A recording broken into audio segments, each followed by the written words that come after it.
Am წუთებშიც მიმდინარეობს საგანგებო დებატები სტრასბურგში ევროპარლამენტში, სადაც ევროპელი პოლიტიკოსები მიმართავენ არა მხოლოდ ქართულ ხალხს, არამედ ევროკავშირს, რომ დაუწესონ სანქციები ბიძინა ივანიშვილის რეჟიმს. თუმცა იქამდე სანამ დებატების დეტალებზე ვისაუბრებდათ, გეტყვით, რომ ხვალ დილის 12-ის ნახევარზე თბილისის დროით ევროპარლამენტს მიმართავს საქართველოს პრეზიდენტი სალომე ზურაბიშვილი.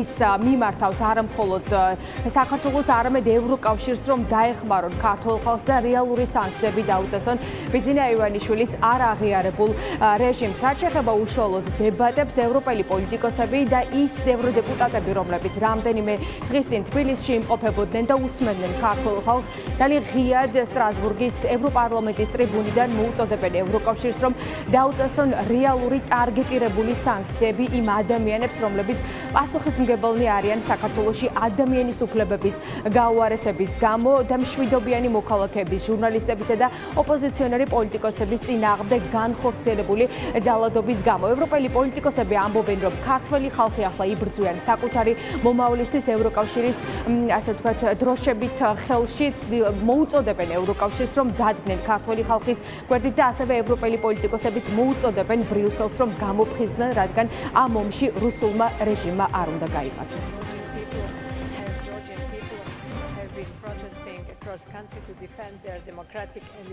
სამგვარაზე მეტია ქართველი ხალხი ქუჩაში აპროტესტებს მთავრობის გადაწყვეტილებას.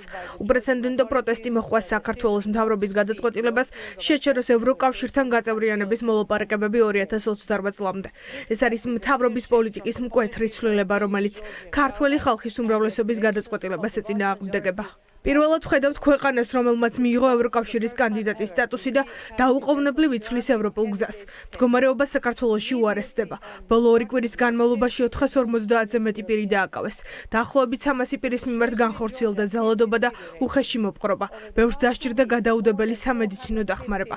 საპარლამენტო არჩევნები, რომელიც 26 ოქტომბერს ჩატარდა, მას აღენიშნებოდა სერიოზული დარღვევები და შეუსაბამობები. კანონები, რომლებიც მთავრობამ მიიღო, ეწინააღმდეგება ევროპულ ნორმებსა და ღირებულებებს. საქართველოს პრეზიდენტი სალომე ზურაბიშვილი, რომელიც ევროპული საქართველოს ლიდერია, სტრასბურგისკენ გზაშია, რომ მოგმართოს ჩვენ. თუ არის რაიმე იმედი, ყველაზე ხშირი შეკითხვაა ჩემთვის საქართველოს შესახებ. დიახ არის. როცა თბილისში ვიყავი, ვნახე იმედის მომცემი ხალხი ევროკავშირის დროშებით, რომელიც მათ ჰქონდათ აღმართული დედაქალაქშიც და პატარა სოფლებშიც. 500 ადამიანი დააკავეს. 100-ობით ნაცემია. ჟურნალისტებიც მათ შორის, მაგრამ უფრო მეტი ადამიანი გამოდის ქუჩაში დემონსტრაციებზე. საქართველო გახდა მაგალითი რუსულ გავლენებს, როგორ შეუძლია დემოკრატიული სისტემა გადააქციოს ავტორიტარულ რეჟიმად. მაგრამ საქართველო არის ევროკავშირის წევრობის კანდიდატი. ევროპულ სტრუქტურებს არ შეუძლიათ გვერდზე გადგნენ. ჩემი ჯგუფის პოზიცია ცალსახაა. არჩევნები მოიფარეს. საჭიროა ახალი არჩევნები. სალომე ზურაბიშვილი არის ერთადერთი ლეგიტიმურად არჩეული პრეზიდენტი. მოვუწოდებთ ევროკავშირის წევრ ქვეყნებს.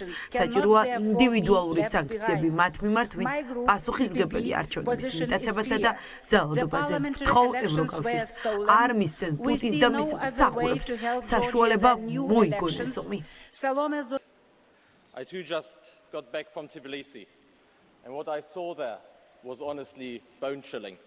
ახლა ხანს დაუბრუნდით თბილისიდან და ის, რაც იქ ვნახეთ. მთავრობამ, რომელმაც გააყალბა არჩევნები, ახლა არ ბევრს საკუთარ მოსახლეობას და ცდილობს ევროპული დემოკრატია ბელორუსული სტილის ავტორიტარული რეჟიმით შეცვალოს. ეს არის რუსული სახელმძღვანელოდან გადმოტანილი დეზინფორმაცია, манипуляция, ძალადობა და წამებაც კი.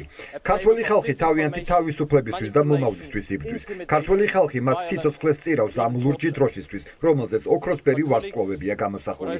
ხალხი ჩვენთან მოვიდა, აფრიალებდნენ ევროკავშირის დროშას და გვეკითხებოდნენ, სად არის ევროპა. მეგობრებო, ქართველი ხალხის თვალები ჩვენსკენაა მომართული. მოდით მათ ვაჩვენოთ, რომ ევროკავშირს მოქმედება შეუძლია. მოდით დაუწესოთ მათ რეალური სანქციები, მათ ვინც ავიწროვებს მათ მოქალაქეებს. მოდით მივესალმოთ აქ ამ დარბაზში სალომე ზურაბიშვილს, რომ გამოვიდეს სიტყვით და მოგმართოთ. These people are fighting in Georgia, but they do so under a blue banner with golden stars. The banner of Europe is for Georgians the banner of freedom.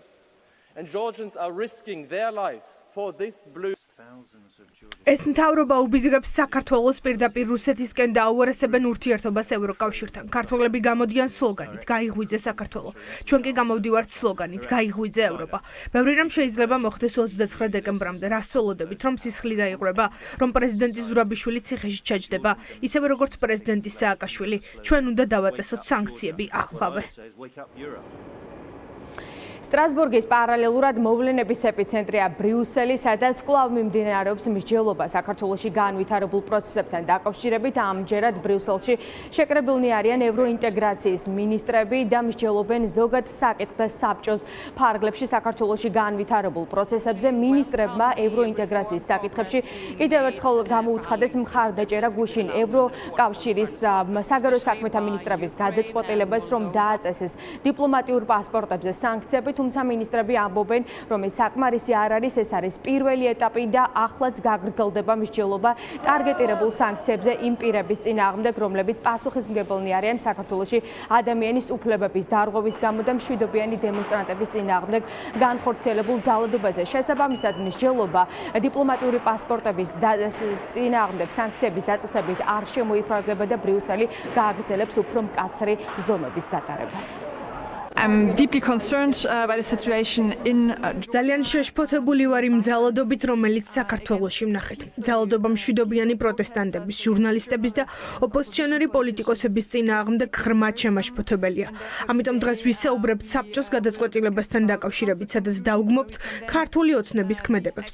ჩვენ მუშაობთ კონკრეტულ სანქციებთან დაკავშირებით იმ ინდივიდების წინააღმდეგ, რომლებიც პასუხისმგებელნი არიან ბრუტალურ ძალადობაზე და მიდგომაზე პოლიტიკოსების წინააღმდეგ. მოვუწოდებ ქართულ ოცნებას დაიწყოს ეროვნულ დონეზე დიალოგი რელევანტურ ფიგურებთან საქართველოში, რადგან აშკარაა, რომ ქართული ოცნების ამჟამინდელი ქმედებები კითხვის ნიშნის ქვეშ აყენებს კანდიდატის სტატუსს და მიზანს, რომელიც ჩაწერილია კონსტიტუციაში. and is questioning the aims that are enshrined in the Georgian constitution. So I am very concerned about the situation in Georgia.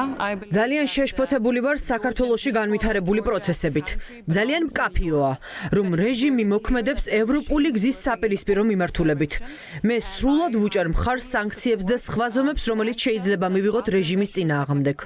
ჩვენ დისტანციის დამყარება ქართულ ხალხთან არ გვინდა, მაგრამ გვინდა ეს გავაკეთოთ რეჟიმთან, რომელმაც გადაწყვიტა, რომ არ მიყვეს ევროპულ ამბიციებს. ვწუხარ ამის გამო. მნიშვნელოვანია ითქვას, რომ ევროკავშირის კარს არა ევროკავშირი, არამედ რეჟიმი ხურავს.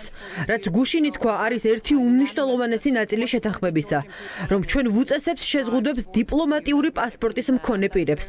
მაგალითად, დიპლომატებისთვის ეს ძალიან მნიშვნელოვანი სიგნალია. I think it's an important signal to აღნიშნული დებატებით ევროპარლამენტმა კიდევ ერთი პოლიტიკური სიგნალი გაუგზავნა საქართველოს ხელისუფლებას, რომ ისინი არ აღიარებენ არჩევნების შედეგებს და ახლა საქართველოს ყავს არალეგიტიმური ხელისუფლება, ასევე აღიარებენ საქართველოს პრეზიდენტ სალომე ზურაბიშვილს და ამის დასტურია ის, რომ ხვალ ევროპარლამენტში სალომე ზურაბიშვილის სიტყვით მიმართავს ევროპულ პოლიტიკოსებს, ხვალაც სტრასბურგი იქნება მოვლენების მთავარი ეპიცენტრი, რადგან თბილისის დროით ზუსტად 12:30-ზე სალომე ზურაბიშვილი საქართველოს პრეზიდენტის სტატუსით ბრიუსელს მიმართავს.